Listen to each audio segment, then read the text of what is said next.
अभाज्य गुणनखंड विधि द्वारा निम्नलिखित पूर्णांकों के एचसीएफ और एलसीएम ज्ञात कीजिए। चलिए चलते हैं ऑप्शन नंबर 1 को ज्ञात करते हैं। ऑप्शन नंबर 1 को गुणनखंड करते हैं सबसे पहले। तो 1 गुणे 2 गुणे 2 गुणे 3 हो जाएगा। 1 एकम 1, 1 दूना 2, 2 दूना 4, 4 3 12। सेम 15 को करेंगे, 15 को करेंगे गुणनखंड। 2 1 गुणे 2 तो 15 के पहाड़ा में आएगा नहीं, 2 के पहाड़ा में 2 के पहाड़ा में 15 नहीं आएगा। तो 1 गुणे 3 गुणे 5 और यहाँ हो जाएगा 21 का 1 गुणे 3 गुणे 7। ठीक है, तो तीनों में देखिए कोई एक दूसरे से मिल रहा है। तो मिल रहा है, कौन कौन मिल रहा है? 3 है, 3 है और 3 है। एक भी कॉमन है, आप ले भी सकते हैं, नहीं भी ले सकते हैं। ठीक है, तो यहाँ आप लिख देंगे कि 12, अतः हम लिख सकते हैं अतः 12, 15 और 12, 15 और 12, 15 और 21 का HCF बराबर सब में कॉमन में क्या है? सब में क्या है? 3 है, तो 3 हो जाएगा। 12, 15 और 21 का LCM में हो जाएगा आपका जो नहीं एक दूसरे से मिला है उसको लिख दें। तो इसमें आ जाएगा 2 गुणे 2 आ जाएगा। फिर आपका आ जाएगा यहाँ 5 है, फिर यहाँ 7 है। दोनों में कॉमन, तीनों में कॉमन क्या था? 3 था, तो इसलिए इसमें 3 रहेगा। ठीक है, 3 रहेगा। तो 2 दूना 4, 4 पचे 20, 20 20 3 60 और 60 7 420, 420 ये आंसर हो जाएगा। अब ऑप्शन 2 बनाइए आप। ऑप्शन 2 लेकर चलिए। ऑप्शन 2 में है 17 है, 23 है और 29 है। 29 है। 17 को गुणनखंड करिएगा तो भाज्य गुणनखंड करिएगा तो 1 17 हो जाएगा। अब इससे अधिक तो टूटेगा नहीं, इससे अधिक टूटेगा नहीं, टूटेगा। अब फिर आप 23 को करिएगा तो ये भी वही अभाज्य संख्या है, तो ये भी नहीं टूटेगा। फिर 29 को करिएगा तो ये भी नहीं टूटेगा। तो 17, 23 और 29 का HCF बराबर क्या हो जाएगा? जिसमें कौन मिल रहा है? 1, तो 1 लिख दीजिए, दूसरा संख्या तो है नहीं। 17, 23 और 29 का LCM हो जाएगा 17 गुणे 23 गुणे 29। 1 भी लिख सकते हैं, लेकिन 1 से गुणा करेंगे तो सेम संख्या हो जाएगा। क्या हो जाएगा? सेम हो गया। तो 17 गुणे 23 गुणे 29 और इसका गुणनफल आपका हो जाएगा 11 3 3 9 गुणनफल हो जाएगा। ये आपका आंसर हो गया। अब ऑप्शन 3 में चलते हैं। ऑप्शन 3 में हो जाएगा आपका दिया हुआ है 8, 9 और 25। ठीक है, तो 8 का गुणनखंड करिए। 1 2 2 2 2 दूना 4, 4 दूना 8, 8 एकम 8 ही हो जाएगा। 9 का करिएगा तो 1 3 3 हो जाएगा। आप 25 का करिएगा तो 1 5 5 हो जाएगा। देखिए कोई किसी से नहीं मिल रहा है, लेकिन एक दूसरे से मिल रहा है, तो ये आपका हो जाएगा। इस तीनों में देखा जाए तो अतः में लिख सकते हैं अतः 8 9 और 25 का HCF बराबर कितना हो जाएगा? 1 हो जाएगा। 8 9 और 25 का LCM बराबर हो जाएगा, एक दूसरे से एक के सिवा दूसरा तो मिल नहीं रहा है, तो आप एक ही बार संख्या से ही गुणा कर दीजिए। ठीक है, संख्या से गुणा कर दीजिए तो आपका आंसर में हो जाएगा 18 1800 कैसे होगा, तो 2500 अट्ठे 200 हो जाएगा और 200 नामा 1800 हो जाएगा। ठीक है, थोड़ा सा इस पर ध्यान दीजिएगा। यहाँ हम लोग अतः लिख लें, थोड़ा बेटर हो जाएगा अतः। ठीक है, यहाँ आपका सही 1800 आंसर हो गया ऑप्शन नंबर 3 का। अब हम लोग क्वेश्चन नंबर 4 पढ़ेंगे। क्वेश्चन नंबर 4 में लिखेंगे हल में, हम जानते हैं कि दो धनात्मक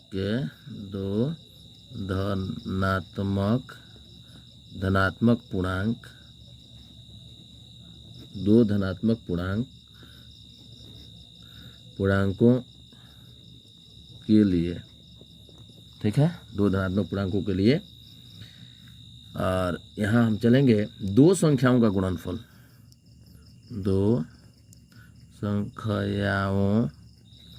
संख्याओं का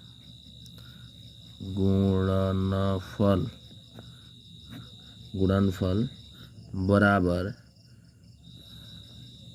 संख्याओं का एलसीएम गुणे HCF। ठीक है, अब इसलिए हम लोग क्या करेंगे, इसलिए अब एक ही बार निकाल लेते हैं। इसलिए LCM ये पूछा हुआ है, कितना का LCM पूछा है, तो 306 और 600,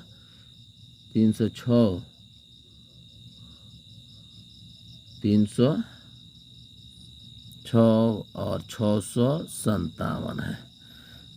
ठीक है, और निकालना है, दिया हुआ है आपका LCM दिया हुआ है, यहाँ आप देख रहे हैं दिया हुआ है, तो यहाँ आप लिख सकते हैं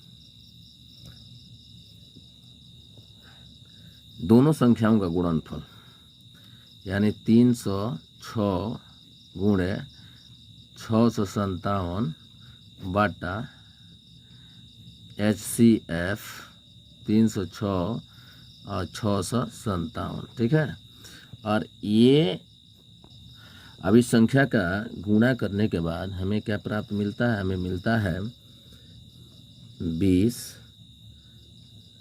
10 42। इसका दिया हुआ है मान 9, इसे कटा देंगे तो ये हो जाएगा 9 दूना 18। ठीक है, बच जाएगा यहाँ 2 21, 9 दूना 18, 3 0 30, 9 3 27, 27 3 4 34, 9 3 27, 34 में से 27 जाएगा तो 7 बचेगा और 2 72, 8 9 72। तो आपकी संख्या कितना हो गया, आपका 22 3 3 8 आपका सही उत्तर हो गया। ठीक है, आप क्वेश्चन नंबर 5 देखेंगे, जांच कीजिए कि क्या किसी प्रकृत संख्या n के लिए, जांच कीजिए कि क्या किसी प्रकृत संख्या n के लिए संख्या 6 के पावर n अंक 0 पर समाप्त हो सकती है। तो यहाँ मान लेते हैं हम लोग कि माना a बराबर 6 के पावर n ले लेते हैं, तब ले लेते हैं a बराबर 2 गुणे 3 के पावर n हो जाएगा।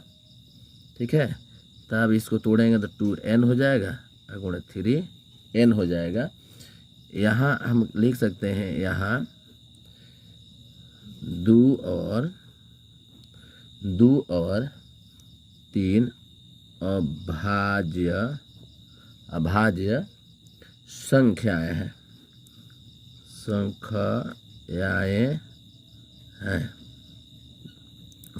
हैं 2 और 3 अभाज्य संख्याएं हैं। यहाँ देखिए, हम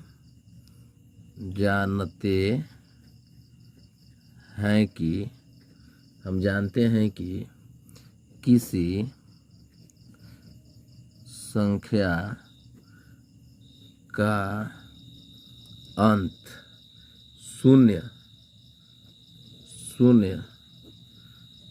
पर, किसी संख्या का अंत शून्य पर नहीं, में, किसी संख्या का अंत शून्य में, तभी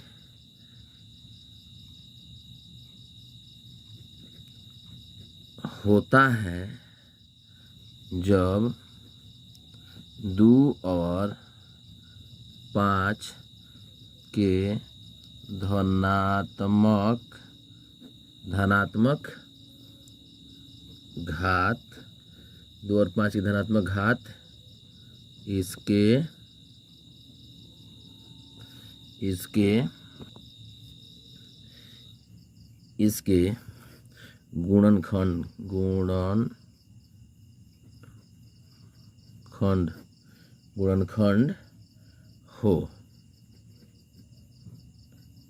गुणनखंड हो। अब a बराबर 2 के पावर n 3 के पावर n यह गुणनखंड अद्वितीय है, अतः 2 और 3 के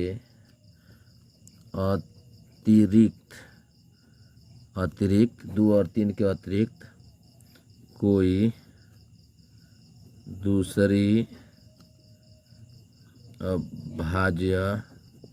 अभाज्य संख्या A का गुणनखंड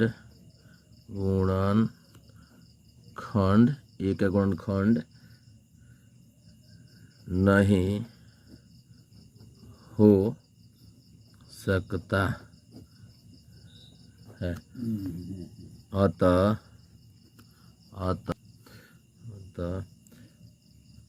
5A का गुणनखंड नहीं हो सकता है। अतः